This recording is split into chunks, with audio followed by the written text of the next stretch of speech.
Pessoal, boa noite, sejam todos bem-vindos. Eu sou Ivan Barbosa, sócio-gestor do Ártica. Nós temos um fundo de ações chamado Ártica Long Term FIA, que opera desde 2013.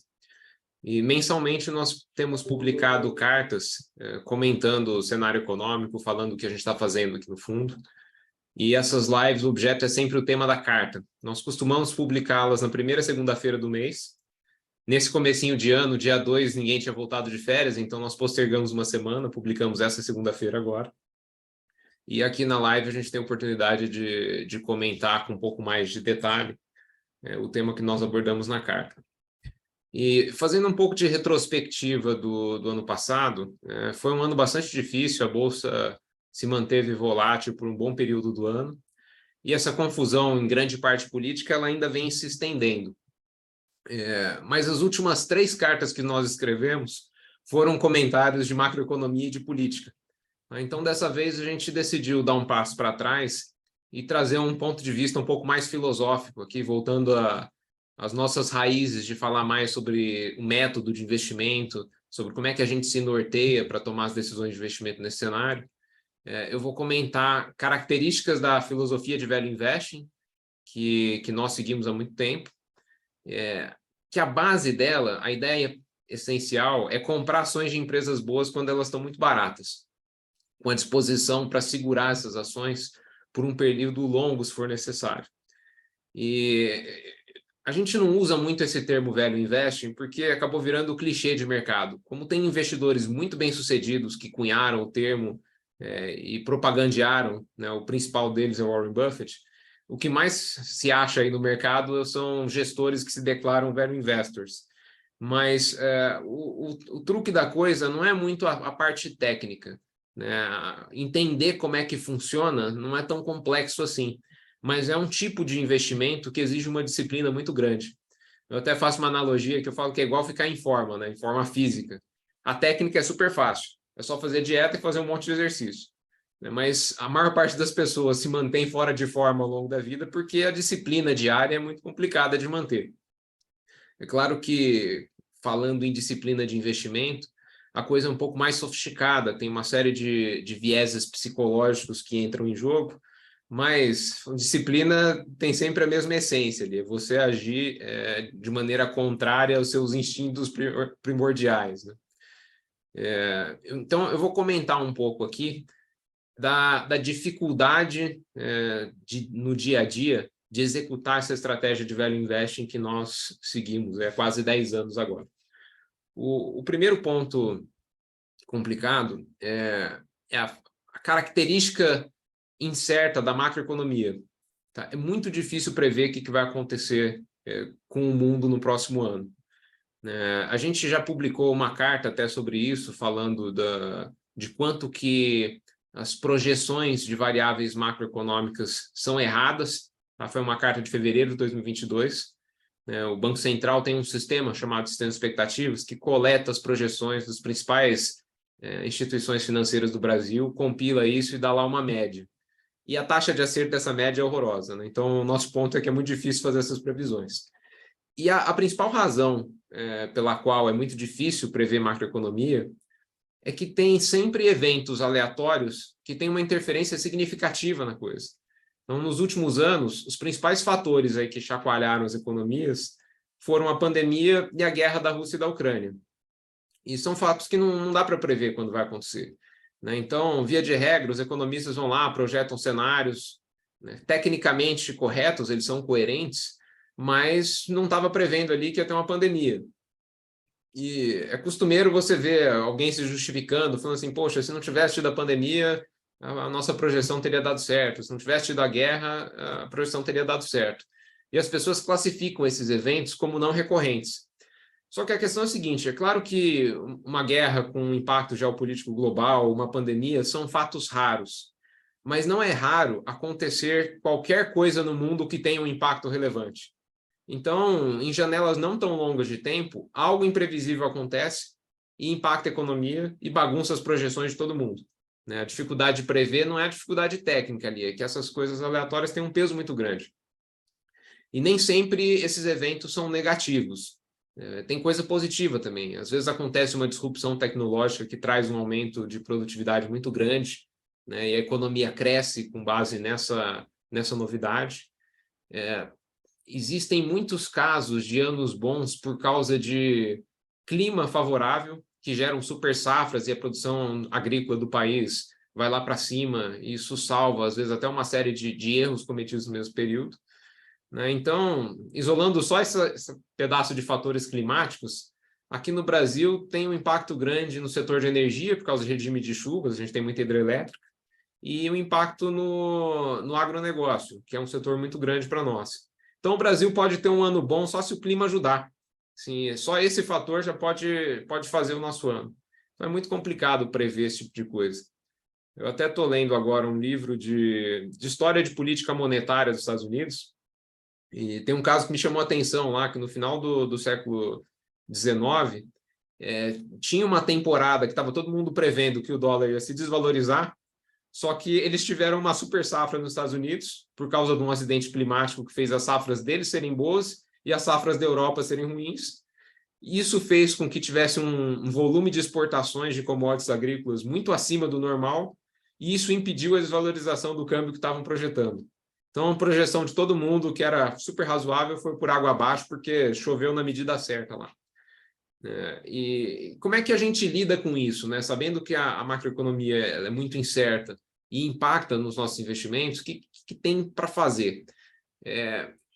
Tem um risco aqui, fala que a mente humana ela não gosta de incertezas. Então, tem um viés muito forte para as pessoas forçarem conclusões, tá? Mesmo que não exista uma base analítica para essa conclusão ser confiável. E é melhor ser realista e encarar o fato de que existe esse grau de imprevisibilidade alto na economia e que é uma ilusão você acreditar que você tem a capacidade de prever o futuro, né? E se programar para ter uma estratégia de investimento que é resiliente. Eu escrevi na carta uma analogia lá, eu falei, imagina que você vai ter que participar de uma corrida de 100 quilômetros, só que não te falam qual que é o trajeto. Você não sabe se vai ser pista, se vai ser terra, você não sabe nada sobre aquilo. E você pode escolher ali uma Ferrari ou um cavalo. É melhor escolher o cavalo. Ele é lerdo, mas ele passa em cima de qualquer coisa. Sobe pedra, passa riacho. A Ferrari se dá bem se tiver uma pista de asfalto limpa ali. Voltando aqui para a estratégia de investimento, uma vez que a gente admite que não dá para saber qual é o futuro macroeconômico nos próximos anos, o que nós buscamos são negócios resilientes, negócios que aguentam pancada.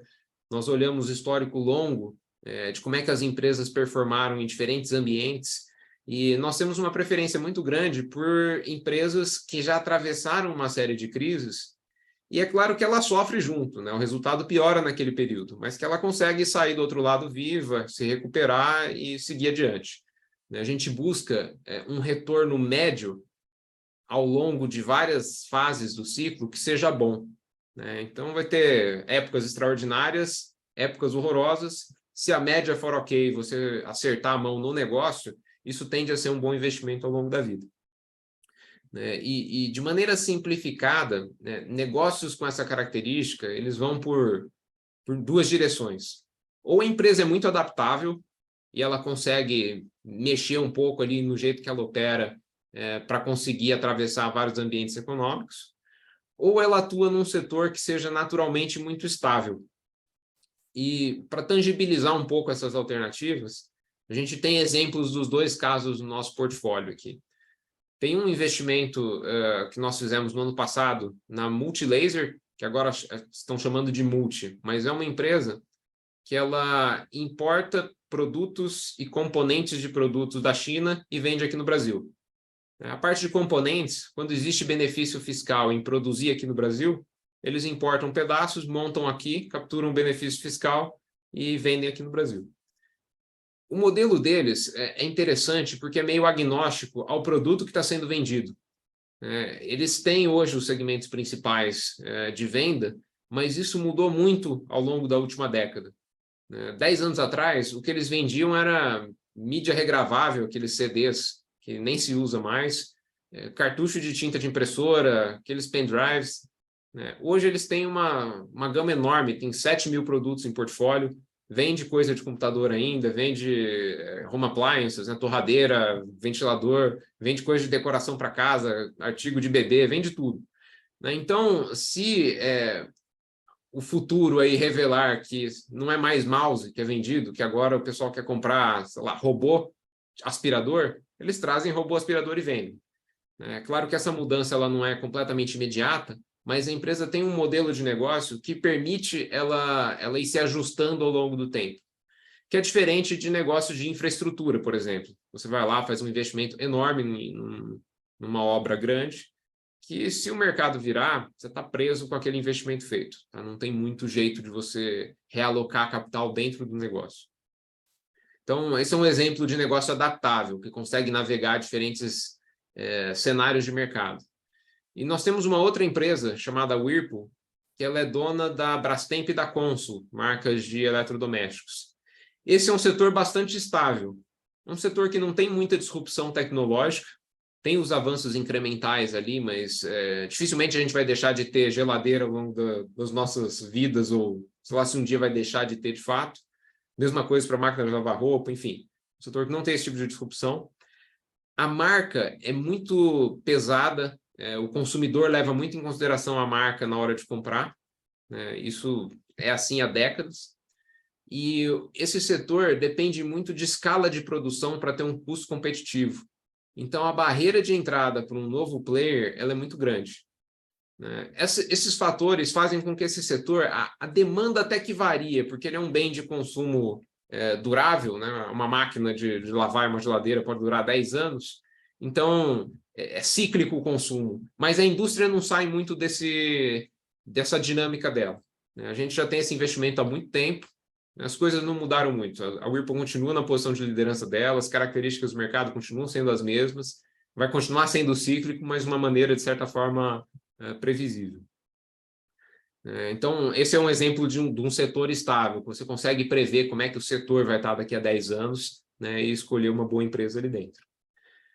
Mas é importante frisar que esses negócios, apesar de eles serem excelentes empresas, ele não tem sempre um excelente retorno em comparação com outros investimentos possíveis. Em 2022, desculpa, as empresas ligadas a commodities tiveram um resultado muito melhor do que as empresas do nosso portfólio, porque o preço de commodities subiu com a confusão toda da guerra e elas tiveram patamares de lucro atípicos.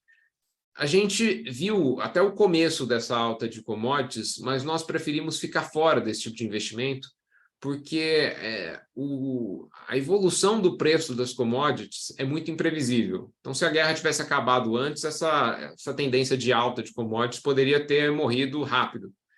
E a partir do momento que você vê a coisa subindo, assim, se ela está muito acima da média, a tendência de longo prazo é de queda e não de subida. Então, o risco de entrar nesse tipo de negócio no momento que nós sabíamos que o preço da commodity estava acima da média longa, histórica, para nós virava um negócio não tão palatável e a gente preferiu ficar fora. Aí o efeito disso, de você ter investido em coisas mais arroz com feijão e ver um setor decolando, eu brinco aqui que é a analogia da Ferrari e do cavalo lá. Se a corrida começar com 50 quilômetros de asfalto, o cara que escolheu o cavalo parece cometer um erro absurdo.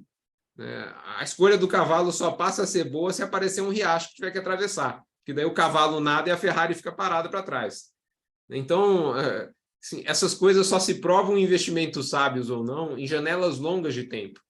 Voltando para o mundo corporativo aqui, a Ferrari é startup, que tem tudo para dar certo, com aquela projeção de crescimento vertiginoso, só que ela depende de uma série de condições de contorno favoráveis. Tem uma série de empresas aí que se enquadram nessa descrição. Aí, a partir do momento que o vento vira, essas empresas caem para caramba, porque é a Ferrari que chegou no riacho. O negócio não vai mais conseguir performar tudo aquilo que existiu potencial. E os negócios que são mais arroz com feijão, indústrias mais tradicionais, às vezes não tão atrativas e acabam não entrando na moda, elas são mais previsíveis, elas continuam ali no ritmo de sempre. Os nossos negócios aqui, inclusive esses dois exemplos, eles estão em fases ruins. A Multilaser, por exemplo, o varejo aqui no Brasil está ruim e ela depende do varejo. O varejo são os clientes dela. né? Então, a performance do negócio, se você compara com o histórico dela mais longo, esse ano foi um ano ruim.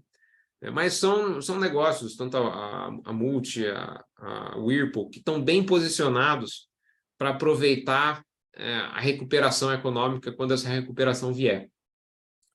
E recuperação econômica vai vir. A economia é cíclica, sempre volta. Sempre que tem uma crise, as notícias, assim, o tom do mercado é super pessimista. Sempre tem alguém dizendo que não vai ter recuperação, que vai virar, aqui no nosso caso, né, que o Brasil vai virar Venezuela, mas são eventos extremamente raros, né? O mais provável é que tenha uma retomada, né? Que a gente continue nesse comportamento cíclico, né? Então, a nossa estratégia de investimento aqui é investir em atleta de elite resfriado. Quando a gente entra, ele não está correndo muito bem, ele está gripado em casa. Mas na hora que a gripe passar, ele volta a correr bem, né? Só que durante o período aí ruim, né, cai em descrédito por causa desse viés de mercado de ficar sempre vendo performance momentânea, né? Então a empresa tem alguns trimestres ruins, o pessoal bate no preço da ação. Aí a pergunta que surge aqui, é uma pergunta super justa, por que faz sentido comprar ações ou segurar as ações que a gente já tem nesse período que a economia está ruim, né? Já que a gente sabe que a economia está ruim. E a questão aqui é que a fórmula do sucesso na bolsa é simples, né? Só comprar na baixa e vender na alta. O problema dessa técnica extremamente conhecida é que quando é que as ações ficam baratas? Se o momento de mercado está bom, assim, se as notícias são positivas, está todo mundo otimista com a economia, se a empresa está gerando bom resultado, ninguém vai te vender essa ação num preço baixo.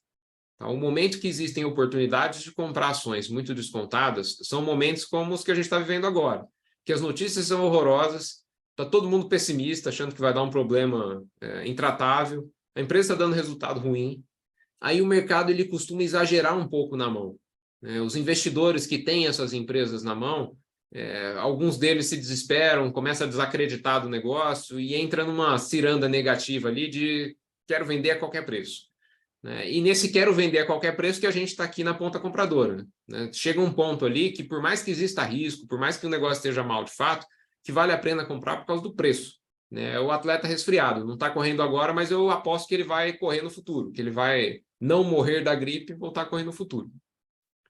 Então, para executar essa primeira etapa de comprar na baixa, a gente precisa andar na contramão do mercado, precisa encarar esse cenário ruim, né, e estar confortável, entre aspas, de tomar a decisão de comprar quando está todo mundo falando que é hora de vender. E isso vai ser sempre assim. Essa dinâmica ela é consequência da mecânica de precificação de ações em bolsa. Tudo é precificado por uma lógica de leilão. Então, quando é que um negócio cai em leilão? Quando tem mais gente querendo vender do que comprar. Se tem mais gente querendo vender do que comprar para as ações ficarem baratas, vai estar todo mundo falando que não é hora de comprar, que é hora de vender. E fica esse humor de mercado aí que assusta muita gente. E tem também nesse problema aqui de comprar ou não em meio crise, tem muita gente que fala assim, é só esperar o mercado voltar a subir, que aí você não compra no mínimo do preço, mas você compra com mais segurança, porque você já viu que o mercado começou a subir.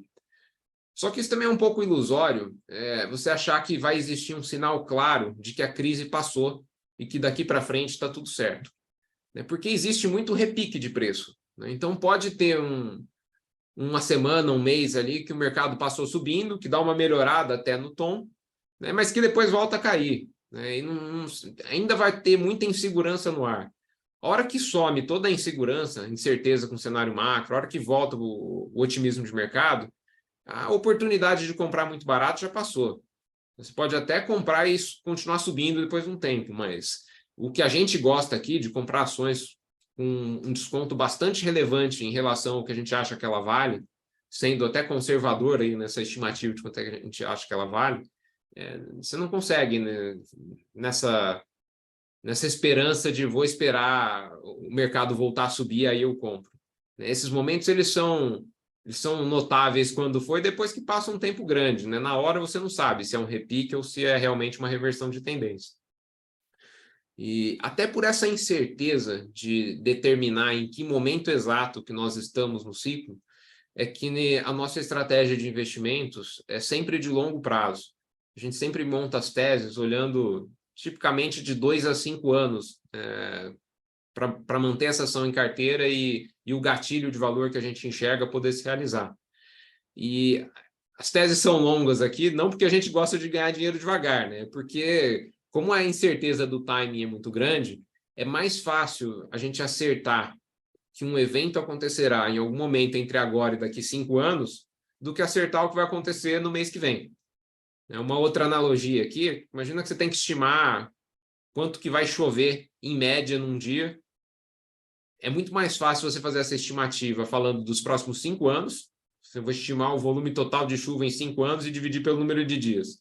Aí você vai ficar mais ou menos próximo ali do quanto que chove na média um dia, do que prever quanto que vai chover no dia 1º de março desse ano. É muito imprevisível como é que essas coisas se distribuem no tempo.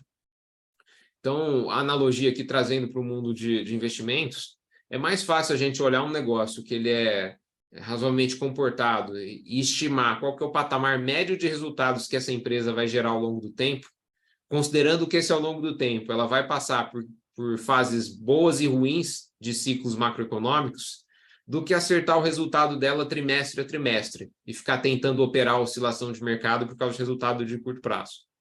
Então, quando a gente monta uma tese para vários anos, a gente assume que nós vamos ter que atravessar algum problema macroeconômico. E uma vez que você assume que você vai navegar o ciclo todo, e talvez alguns ciclos, é muito melhor comprar no ciclo de baixa, quando a ação está barata, do que comprar na época de alta. Só que a gente não sabe exatamente se a gente está no mínimo do ciclo agora. Então, pode acontecer da gente comprar agora e a ação continuar caindo por um tempo razoável. Isso, inclusive, aconteceu. A gente comprou boa parte do portfólio que nós temos hoje ao longo dos últimos 15 meses. Então, em retrospectiva, se eu soubesse a trajetória de preços, ou pelo menos soubesse melhor a trajetória de preços, seria muito mais favorável a gente ter começado a comprar em julho do ano passado do que ter começado a comprar no finalzinho de 2021. Mas também é uma ilusão querer acertar timing. A gente começou a comprar quando as ações nos pareceram baratas. E elas ficaram mais baratas depois, a gente continuou comprando. A gente também tem uma prática aqui de não dar um tiro só. A gente prevíamos que o ano ia ser difícil, nós fomos comprando devagarzinho ao longo do ano todo. Ainda temos um pouco de caixa no fundo, ainda estamos fazendo algumas compras mais táticas agora.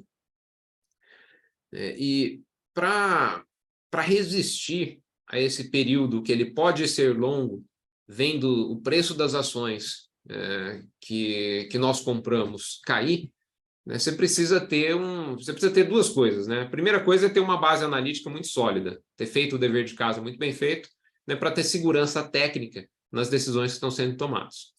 E a segunda coisa é que toma uma boa dose aí de resistência psicológica para ver no dia a dia ali a coisa andando para o lado, entre aspas, errado. A parte da base analítica, por que ela é ultra importante aqui? O que a gente faz é estimar para cada empresa que a gente investe qual que é o valor justo dela, de acordo com as nossas estimativas de quanto é que ela deve gerar de retorno de agora até o fim dos tempos. A gente projeta o fluxo de caixa a perder de vista. Uma vez que a gente vai lá e avalia que uma ação vale 100, por exemplo, a gente tem o conforto para comprar a 70. E se depois que a gente comprou a 70, a ação cair para 50, fica uma dor assim de, puxa, podia ter esperado e comprado mais ações com o mesmo tanto de dinheiro, Podia ter comprado tudo a 50, em vez de ter comprado um pedaço a 70 e um pedaço a 50. Mas a compra a 70 não foi ruim, ela ainda vai dar dinheiro. É a situação que a gente está hoje também. Se a gente tivesse esperado mais tempo para começar a comprar, a gente executaria as mesmas teses comprando um volume maior de ações, um número maior de ações, com o mesmo dinheiro que a gente investiu. Mas estamos tranquilos aqui, a gente não pagou caro em nenhuma ação. Então, o que nos dá essa tranquilidade é ter todos os cálculos de quanto é que vale cada um dos negócios que a gente investiu. Sem essa referência de valor, ir lá e comprar uma ação na bolsa sem ter uma estimativa razoável, que você julgue confiável de quanto é que a ação vale, é receita para angústia. Porque é um negócio que você não tem a menor ideia de quanto é que vale, que fica pulando de preço. aí você vai ganhar uma úlcera vendo o negócio cair. Então, são uma primeira perna aqui, um dos pilares da resistência de ver o negócio cair é você saber quanto vale. Né? Porque assim, vale 100, tá 50, pô, legal, vamos comprar um pouco mais, mas sem desespero. Comprar uma 70 lá vai dar dinheiro também. E a parte de resistência psicológica são as nuances aqui da disciplina para investir, né? A gente tem que manter uma lealdade muito grande à racionalidade pura das análises. A gente tem que sempre ser muito criterioso para ver por que a gente está se movimentando. Só que, vendo a ação cair dia após dia, tem uma boa parte das pessoas, aí, inclusive investidores experientes, que se desesperam. Você vai vendo notícia ruim no jornal, a ação só cai. Se você errar o time em 6 meses, são 6 meses que você vai ver ali notícia ruim no jornal, ação caindo. Aí as pessoas começam a se questionar se a estimativa lá de valor é realmente 100, que existe um cenário em que não é 100, que é 80. Aí, a hora que você começa a entrar nessa ciranda de, poxa, tá tudo errado, o mercado tá certo, aí é muito difícil você manter a frieza para investir. Aqui o próprio Warren Buffett, né, que é o maior disseminador aí de value investing, ele fala que o mercado está lá para servi-lo e não para instruí-lo. Se você assumir que o preço de tela é sempre o preço correto, que é o preço mais sensato, você vai ficar maluco ali, não vai conseguir segurar a ação. Então precisa ter alguma convicção técnica de que a estimativa está correta, né, e saber que o mercado entra em turbulência, que muita gente se desespera, e que também o preço de tela não é quanto que a ação vale para todos os agentes do mercado. É quanto que a ação vale para os agentes de mercado que estão negociando naquele dia. Tem muita empresa que está com a ação super barata. Se você chegar no controlador e oferecer para ele 30% a mais que o preço de tela, ele não vende. Fala que vale muito mais que isso. Mas você consegue comprar no preço de tela de um acionista minoritário pequeno que está desesperado e está vendendo tudo. Nem é a maior parte dos acionistas que precisam achar que esse preço faz sentido para o preço do dia ser o que está sendo. Né? Basta que uma pequena fração ali da base de acionistas decida vender a qualquer preço, que já derrete o preço da ação no curto prazo. Né? E na nossa posição aqui, é importante manter a calma e a frieza. Né? E filtrar um pouco também o tom das notícias, das análises, porque toda crise que acontece, quem é mais velho aí já viveu algumas crises, força um pouco a memória aí que vocês vão se recordar que tem sempre alguém que fala assim, essa é a pior crise de todos os tempos, a pior coisa que a gente já passou. Dessa vez não vai ter recuperação por causa disso, aquilo. Né? Tem sempre o arauto do apocalipse ali, ultra pessimista, que acha que tudo vai acabar em alguns anos. Né? E o jeito de avaliar essas situações complicadas é estudar um pouco de casos semelhantes ao longo da história, né, para ver como é que se comportaram. É claro que cada crise tem suas características próprias, não é sempre exatamente igual, não se repete a mesma coisa, mas não é igual, mas é parecido, né? Preserva uma dinâmica muito semelhante. Né? Então, a nossa afirmação aqui de que vai ter recuperação econômica é porque a economia é cíclica a cada 4, 5 anos, aqui no Brasil até às vezes um pouco menos, mas a média de tempo de um ciclo macroeconômico, alguma coisa entre 4 e 6 anos, né? Tem a época de baixa, a época de alta. Então, depois de ver ciclos e ciclos comportando dessa maneira, a probabilidade básica é que este ciclo que nós estamos vivendo também se comporte dessa maneira, tá? E que não seja o fim dos tempos aqui. Né? E muitas vezes, no meio dessa turbulência, sabendo dessa característica cíclica, então estamos num momento ruim, pode cair mais um pouco, mas perspectiva mais longa que volte a subir. Às vezes a melhor coisa para fazer, né, a melhor ação é simplesmente esperar. Né? Não é ficar comprando e vendendo coisa loucamente. E ficar quieto também é um negócio difícil de fazer no dia a dia. Né? Especialmente se você está dedicando o seu dia inteiro para aquilo, né? Olhando a ação, analisando coisa. A gente tem uma tendência de fazer coisas demais. Porque a nossa mente instintiva, primitiva aqui, ela é adaptada para pensar rápido e agir rápido. Então, apareceu uma nova novidade, você reage na hora. A gente não tem um ferramental mental aqui, intelectual, para navegar ciclos longos que desenvolvam lentamente ao longo de vários anos. O instinto ele é sempre de curtíssimo prazo.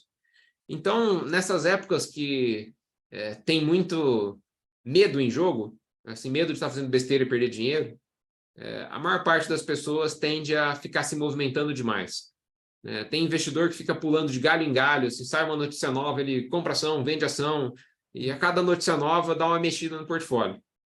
E ainda tem uma defesa para essa mexida de portfólio muito frequente, de falar assim, olha, é porque é dever do investidor profissional incorporar todos os novos fatos. Então, aconteceu uma coisa nova, eu preciso incorporar isso nas minhas análises e preciso rebalancear o portfólio. Isso é verdade, que a gente precisa incorporar as novidades, mas novidades que tenham um impacto grande no longo prazo são muito raras. Não é todo dia que o que acontece remodela todo o futuro do mundo. Então, não faz sentido para mim aqui, a cada notícia nova, especialmente essas notícias de política, tipo, o governo falou que vai fazer isso, o governo falou que vai fazer aquilo. Não dá para saber nem se vai ser feito ou não, ainda tem muita água para rolar até que seja feito.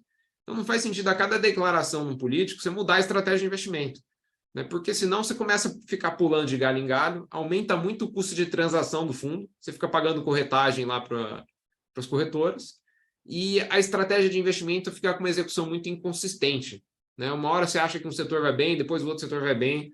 A gente tem que traçar ali nossas linhas mestras e seguir esse negócio, a não ser que um grande evento aconteça, né? Claro que tem coisa que realmente remodela aí, pelo menos a expectativa de futuro de curto e médio prazo, né? Mas não é todo dia que acontece isso, né? Coisas muito grandes da ordem de grandeza de estourou a guerra na Rússia e na Ucrânia, né? Declaração de ministros, esses ruídos políticos aí, eu acho que é muito mais ruído do que alguma coisa que pelo menos fatos isolados, que justifiquem sair comprando e vendendo ação aos montes. Então a gente tenta sempre se manter tranquilo aqui, para não ficar comprando e vendendo ação desnecessariamente, que isso tem custo, né? Isso vai corroendo o nosso retorno potencial. E buscamos sempre nos manter ancorados na racionalidade das análises. Então, acontece alguma coisa nova, a coisa é muito impactante, se não, geralmente compensa simplesmente esperar. Às vezes a gente até ajusta ali projeção, tal, ver se o impacto é grande ou não, mas muitas vezes a melhor coisa para fazer é nada, é ficar quieto esperando o tempo passar, as coisas melhorarem, né, e continuar monitorando com diligência ali os novos fatos que vão surgindo. Isso também considerando que a gente está em negócios resilientes, né? Isso pode ser feito quando você está numa empresa ali que aguenta pancada. Se você está num negócio que ele é muito sensível a qualquer variável macro, aí talvez seja racional se movimentar muito. Só que é o tipo de negócio que a gente não gosta justamente por causa disso, né? Por essa instabilidade, essa fragilidade da empresa, né? Aí tua vida fica mais complicada se você depende de muitas variáveis que estão fora do controle da própria empresa e ainda mais seu como investidor. Uma outra dificuldade, que é um pouquinho diferente, mas ela é fruto dessa escala de tempo muito longa das nossas teses, é que em Value Investing, se você está montando tese para segurar por 5 anos, às vezes mais do que isso, a quantidade de feedbacks diretos que um investidor vai ter ao longo da vida não é muito grande, né? Como cada investimento toma muito tempo, a hora que você encaixa com o seu tempo de vida ali, seu tempo de carreira, né, você vai ver que ao longo da vida nós vamos executar algumas dezenas ou centenas baixas de tese, mas não passa muito mais disso, né? Então a quantidade de feedbacks baixa. E o perfil ideal de uma atividade para aprendizado empírico, né, aprender fazendo ali na prática, são coisas que o feedback é muito rápido, muito claro, né, e com custo baixo. Então, o exemplo bom aqui é aprender a tocar piano. Você vai lá, fica tentando tocar as coisas no piano, você errou alguma nota, você fica sabendo na hora que bateu na tecla errada, pode tentar de novo à vontade até ficar bom. Investimento é um ambiente quase completamente oposto a isso. O feedback demora muito tempo, ele não é claro, ele vem cheio de ruído, né? Você pode ter sido ultra diligente e a tese deu errado por fatores aleatórios de baixíssima probabilidade, então não é adequado mudar seu método. as teses demoram vários anos, então as coisas que nós investimos recentemente, a gente só vai saber se deu certo ou não em 2025, 2026, né? E nós não vivemos tempo suficiente para ter esses ciclos num volume muito grande. Então, aprender a investir na prática por tentativa e erro é a pior coisa que se puder fazer. É claro que experiência ajuda um pouquinho, mas a maior parte do nosso aprendizado, da nossa formação como investidores, ela vem de estudo, né? Eu falo que para você investir bem, é preciso ter uma vida quase que acadêmica.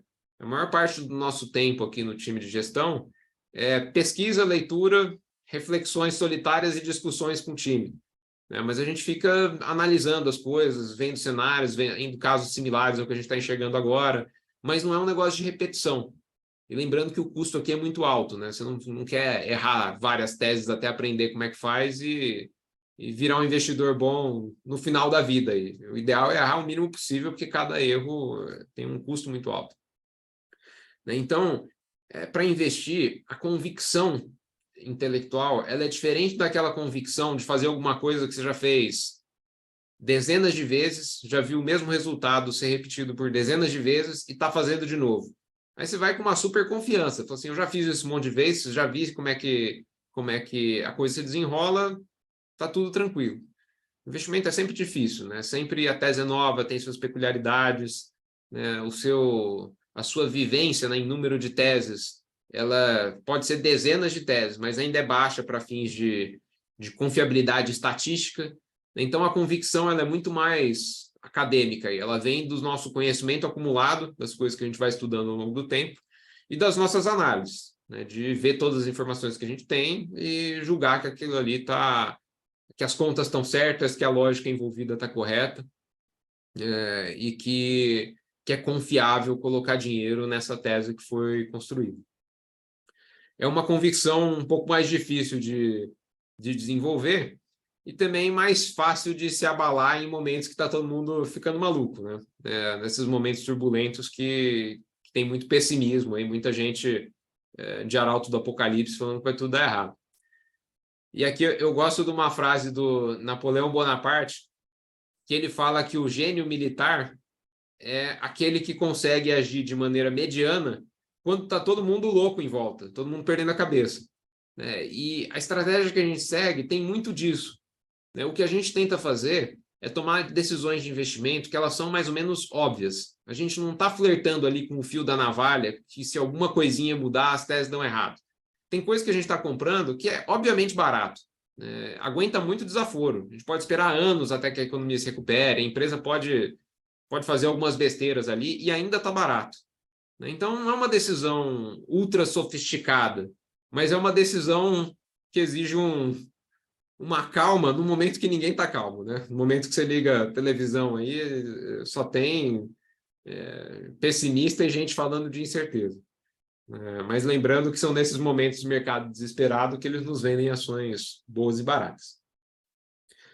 E para terminar aqui, dando um pouco de perspectiva que a gente tem, parte para falar um pouco da economia geral e do nosso portfólio. O nosso portfólio ele é relativamente jovem. Eu comentei que a maior parte das teses que nós temos em carteira hoje, elas foram montadas nos últimos 15 meses, aí, nos últimos 5 trimestres. E nesse período todo a gente está andando na contramão do mercado. Nós já estamos falando há algum tempo que a bolsa está barata, eu acredito ainda que ela é muito barata, e nós fomos comprando ações selecionadas ali a dedo, né, a preços que nós julgamos muito atrativos. Nós temos total consciência dos riscos macroeconômicos. Inclusive as últimas cartas, as 3 últimas cartas e lives que eu fiz, foram comentários sobre esse cenário econômico, político, o que existia de ameaça. Mas hoje os preços das ações estão tão baixos que eu acredito que existe uma perspectiva boa de retorno, mesmo que demore para vir a recuperação da economia. Então, para o Brasil, no geral, eu não sou muito otimista. Não é nem por causa desse barulho todo político de agora, é porque o nosso país aqui, infelizmente, nas últimas décadas, ele tem um histórico de crescimento muito baixo. E o problema não é nem política monetária, os juros de agora, ou uma ação ou outra do governo. O problema do Brasil é que o nível de eficiência da nossa economia, produtividade real ali da atividade econômica, ela ainda é meio baixa. E esse problema ele é ultra complexo de tratar. Você precisa de uma população mais educada e qualificada, precisa de mais investimento em infraestrutura, precisa de mais um monte de coisa. Então, eu não vejo isso acontecendo tão fácil nos próximos anos. O que a gente considera aqui para as nossas teses é que a macroeconomia vai ficar meio andando de lado. Ela fica oscilando ali em torno de uma média que, infelizmente, é meio medíocre. É isso que a gente considera que precisa acontecer aqui, é assim que a gente precifica as nossas ações. A confiança que nós temos no potencial de retorno do nosso portfólio, ela é baseada em duas coisas, basicamente. Na qualidade das empresas que nós escolhemos, nós acreditamos que são negócios muito resilientes e bons no longo prazo, e o preço que a gente comprou. Como ele é muito descontado, não precisa dar pirueta para o retorno ser ok. Ele precisa operar ali na média, e a hora que esse clima muito ruim passar, nossa expectativa é que os preços se ajustem. E a maior prova de fé aí do que eu estou falando não é da boca para fora, é que eu e os outros sócios aqui do Ártica também, nós investimos muito capital próprio no fundo ao longo de 2022. Eu ainda estou fazendo alguns aportes menores, porque a gente já aportou bastante, então um dia o dinheiro vai acabando, mas eu ainda estou fazendo alguns aportes. E ao longo do ano passado, várias pessoas que já investem com a gente há algum tempo, que já eram cotistas do fundo, investiram também. E tivemos alguns investidores novos entrando, mesmo no meio da confusão, a gente teve o prazer de receber novas pessoas que estão com essa mesma cabeça, de entrar no momento em que as coisas estão muito descontadas. Então, a gente andou na contramão não só no sentido de ter executado várias compras ao longo do ano, mas em um período que a maior parte dos fundos de ação sofreu muito com resgates e perdeu o patrimônio, nós captamos 70 milhões líquidos no ano passado. E a taxa de resgate que nós tivemos foram muito baixas. A gente teve 2 milhões e pouquinho de resgates e 72 milhões e uns quebrados de novos aportes. Então, é uma base aí que é bastante alinhada com essa filosofia, esse discurso que eu estou fazendo aqui, que está acreditando que compensa entrar agora, apesar aí do pessimismo generalizado. E só para não ser mal entendido aqui, eu não sei como é que vão ser os próximos meses. A economia ainda pode demorar um tempo para se recuperar. Esse curto prazo depende um pouco de que o governo vai fazer, mas eu sou bastante otimista com a perspectiva de retorno desse portfólio que a gente tem hoje para os próximos anos. Porque quando o tempo é maior, a coisa vai se estabilizando, aí vai pegando a fase ruim, a fase boa, e a média tende a trazer um retorno bastante interessante para nós. Vou encerrar a live. Muito obrigado pela participação de todos. No mês que vem, a gente já volta para o calendário normal aqui, de fazer a publicação da carta na primeira segunda-feira e a live na primeira quarta-feira do mês. Então, boa noite a todos e até a próxima.